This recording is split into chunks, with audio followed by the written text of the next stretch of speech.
Today I'm going to explain you protocol VoIP. Its full form is Voice over IP. We are going to learn today what is PSTN, Public Switch Telephone Network, VoIP. We will learn architecture of VoIP, what is codec, what is VoIP gateway, signaling protocol, VoIP terminals, advantages and disadvantages. Okay. So PSTN is Public Switch Telephone Network. It is also known as the landline telephone system. It was designed for purely analog voice communication by using wired network, and it is having very high cost for the long distance. Number of switches are involved to establish the connection, and PSTN uses circuit to dedicate the path. You can see here there is one diagram given.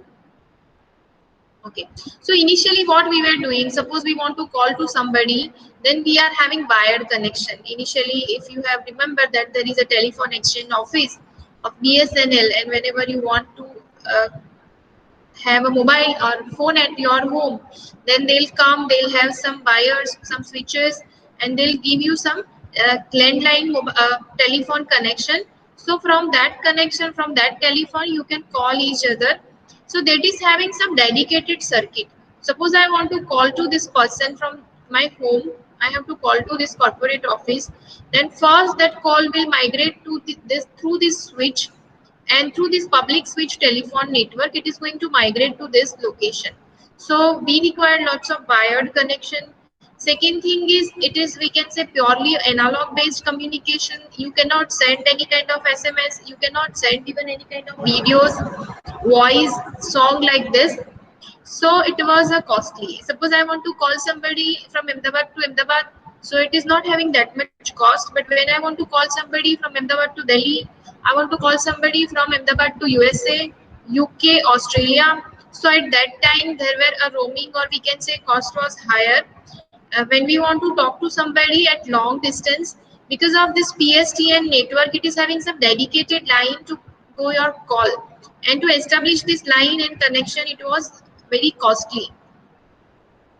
So what is voice over IP? It means, as the name suggests, voice over IP, you are sending your voice through the internet, right? Nowadays, what we are doing, we are doing WhatsApp calling, we are doing some other video calling through the internet, through someone else mobile. So that is just because of this voice over IP protocol, and that is allows users to make a phone call using internet. This is also known as IP telephony. The other name of this is IP telephony, internet telephony, or internet calling. The voice and data messages are split into the packets by using digital signal processor. So whatever our voice or whatever data we are sending to them, next party, or suppose you want to call to your friend through the WhatsApp, so your message is going to divide into small packets, and these packets are uh, go through the voice over IP, and it uses the packet switching. There is no dedicated path like public switch telephone network. This is very, we can say, very cheap, or it's a free. Suppose I'm doing somebody from WhatsApp, I'm doing WhatsApp calling, then I don't have to pay extra money like the other previously landline telephone. And it is speedy also. You can see that suppose I want to call somebody here, so there are lots of, we can say, path. My packet can go through this, even my packet can go through this, my packet is having this path also. So there are lots of paths. From any of the shortest path, my packet will go, and I can call somebody through the internet. There is no dedicated path like PSTN or our previous landline connection. So it is, we can say, I can call to USA also, I can call to uh, UK also, Australia also. That is free. That is not that much costly like previously we are having in our landline phone. So you can see in this diagram, there is a PSTN or public switch telephone network, and again there is a PSTN at some other place. So in between, through any gateway, through any path, my packet will travel and reach to this PSTN network. So this is very speedy also, plus cheaper also. And you can send messages, you can send even videos, you can send even audios, you can see everyone's a photo or video you can even access. You can talk with video calling. So this voice over IP gateway or PSTN gateway is a device which converts your telephone traffic into IP for the transmission over a data network, and it perform the digital signal processing. It can do the call controlling. It can also do the bandwidth management. So here we are having codecs. There are what are the exact functionalities of the codecs? Codecs can do the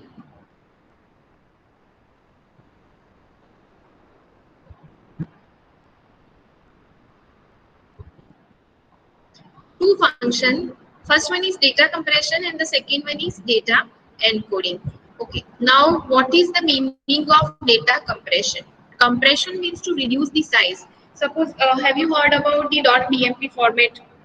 Bitmap format, that is uncompressed form of your image. Suppose I'm giving you one simple example of X-ray image, your brain image or your heart X-ray is there.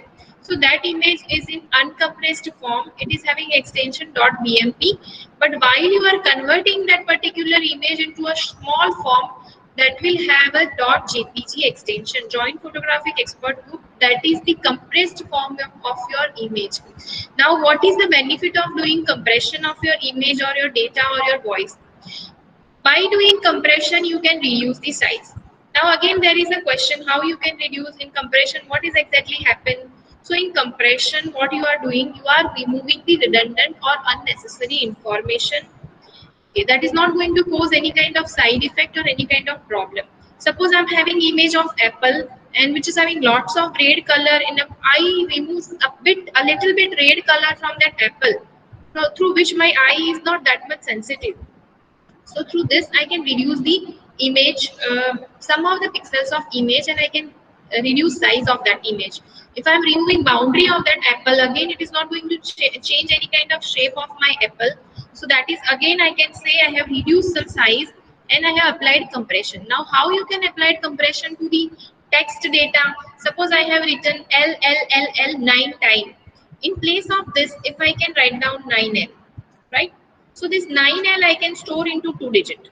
But if I'm writing L, L, L up to 9 times, suppose I'm writing, so that is going to take lots of my storage space. In place of this, if I'm writing 9L, then it has compressed my text. Same way, suppose I want to compress the voice. So some of the voice are going to repeat. Some background music are there. Some of the repeating word are there. Some of the noise are there. So this I am removing, and in this way I can compress my data. So it is going to reduce the size. It will take less memory size of storage. It can easily or fastly you can deliver because of less size.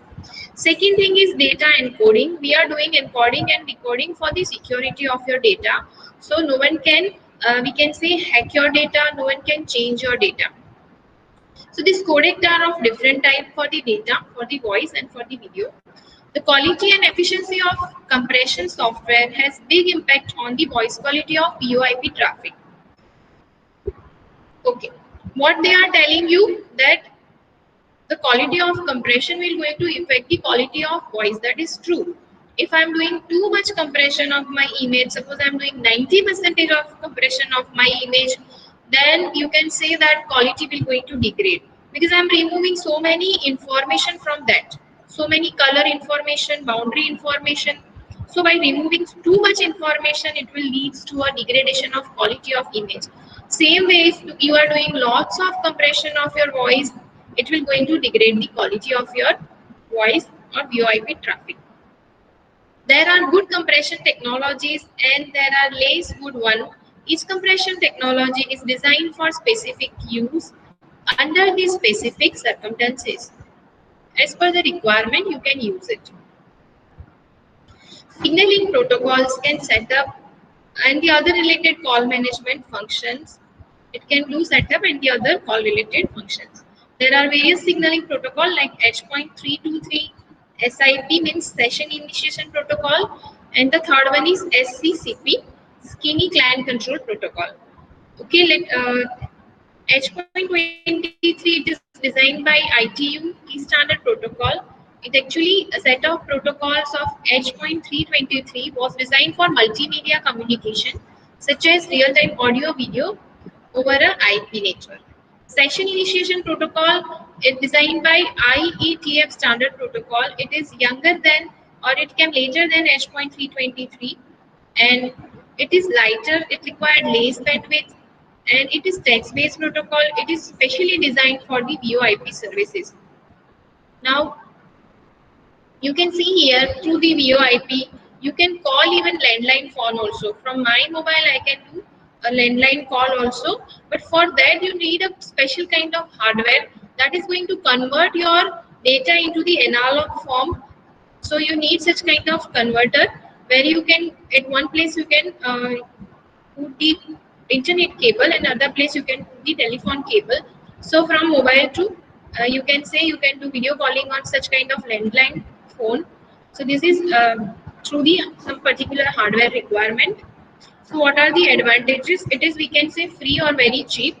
In terms of cost, it is mobility is available. You can move through your mobile anywhere and you can call to somebody. Again, there are some disadvantages. Initial installation cost is high, and sometimes it provides a low quality of service because of video quality and all these things. You cannot see everything properly, and emergency call you cannot do through this. Some emergency numbers are given. That kind of emergency call is not possible. Now we will see another protocol, and that is the SIP. I'm sharing another PPT with you.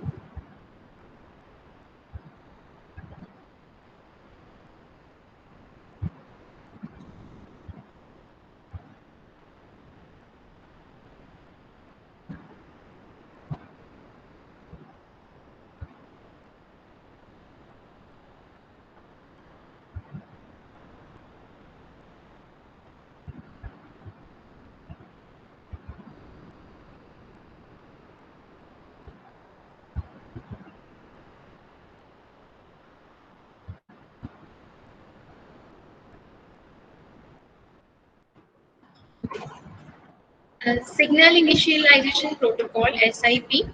It provides of voice, fax, data across the internet and traditional telephone network.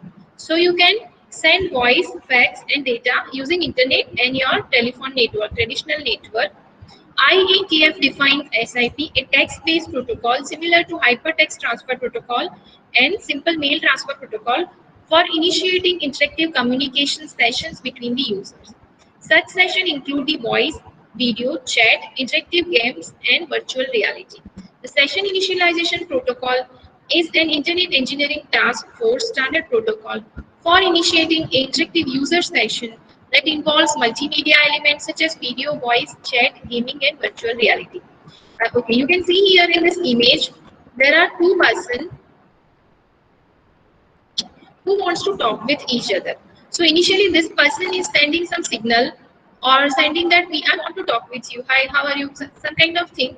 He is speaking. So this signal is both captured by this person and this person is replying. So in between there is some signal communication is there, some session initialization is there. Finally, this person is telling that bye, now I want to go. So session is going to terminate. So through the signal, the session is going to initialize as well as the session is going to terminate. And that is managed by the session initiation protocol. So session initiation protocol is a request response protocol dealing with the request from the clients and response from the servers. Participations are identified by SIP URLs request can be sent through any transport protocol such as UDP, SHTP or TCP. The protocol can also invite participants to unicast or multicast session that do not necessarily involve the initiator because of the SIP supports name mapping and redirection services. It makes possible for users to initiate and receive communication and services from any location for the network to identify the user wherever they are. So what it is doing, it is doing some kind of, we can say, client server based communication. Client is sending request to the server for initializing the session using a protocol like a user-defined protocol, transmission control protocol. So that can be a unicast participant are there, or you can do the group calling, multicast. Uh, People are there, so they can send and receive communication between each other from anywhere, from any location. Network, it will identify wherever the user is there, they can communicate. If I'm in India and I want to do group calling in USA, then also I can do. If my 2-3 friends are staying in USA or in different countries, we can talk with each other parallelly through the group calling. So what are its applications? It has given rise to the generation of new type of smartphone. With the help of technology, new smartphones also support the video conferencing. Setting up voice over IP calls, setting up multimedia conference, event notification, text generate and general messages, signaling, transport. So these are the application where you can use SIP. So whenever you want to do group calling or you want to send some multimedia messages to some groups, some event notification you can send to the group. So these kind of things are possible through this SIP using VoIP. As the name implies, session initiation protocol is about initiation of interactive communication session between users. SIP also handles termination and modification of session as well. Locating the user support personal mobility, inviting the user for the session, delivering the session description and terminating the session. So first is to locate the user, where is the exactly user. Second thing is to initiate or invite the session. You can see here this person is inviting to other person for the talk, right? Then he or she can deliver the talks. Finally, he is telling that now I want to go, so bye. The session is going to terminate. The same thing we are doing in personal communication, and that thing is handled through the mobile or through the call. That is going to handle by the SIP, where we are initiating session through the mobile. We are calling to the group of people, and it is going to maintain that session. So SIP request. So you can see here, first it is going to register, then it is going to invite. Once invitation can be sent, somebody will send you acknowledgement, and if the session is going to terminate, so cancellation is there and bye message is there. Same way we are doing with our telephone, right? So session is first they have to invite. There is a proxy server or internet, or it is going to handle your request, and that invite can be sent to the other phone. There are two phones, and that is going to communicate with the internet or SIP proxy, right? So it is going to try that. Session 100 is trying, status 100 is trying, 183 session is in progress. Then 200 means it is okay. They have some session numbers through which they are sending the signal. Acknowledgement is there, and if they want to terminate, one party want to terminate, then bye will be there, and okay, it is bye, you can discontinue now. So such kind of communication through the SIP proxy is there to call somebody through the internet, or you can do the voice calling, video calling, any kind of call. User agents is an application which contains both the user agent client and the user agent server. A user agent client is a client application that initiates the SIP request. A user agent server is a server application that contacts the user when SIP request is received. Proxy server are an application layer routers that forward the SIP request and response. SIP proxy is nothing but a router that can forward your packets or requests to the other telephone. Now redirection server, a redirect server is a server that accepts the SIP request and then return the location of the other SIP user agent and server where the user might be found. Registrar server. Registrar is a server that accepts the registrar request, and a registrar typically co-locate the proxy and redirect the server and offer the location service. So in this way, they are sending call, they are registering their call in that particular location. It might be in a network, it might be out of network. Suppose my phone is from of Ahmedabad, but right now I'm not at Ahmedabad, I'm at some other place. So it is going to locate your location and then establish the call. Now what are the advantages of SIP? SIP is a scalable, easy to implement. You can scale from one or more users, one or more group. It is easy to implement. It required less setup time than the predecessor protocols. SIP can use to modify any session in a progress. A normal telephone call session can be converted into a multi-party video conference. Users can join in the session no matter what kind of terminal he is using or where he is located. The other person may be logged into the internet through the PC or maybe traveling with a cell phone. So if I'm traveling and I want to talk with many people, so I'm doing group call. In between, even people can join. Session has started, but in between also it is allowed to join the other people. You can do calling, you can do video conferencing. So even though you are traveling to somewhere, you are not located at your place. So these are the advantages, and some are the disadvantages of SIP. So one SIP challenge is that SIP message contains information that client or server will like to keep private, but SIP header as well as message in the open and distributed architecture of VoIP system make it difficult to keep this information confidential.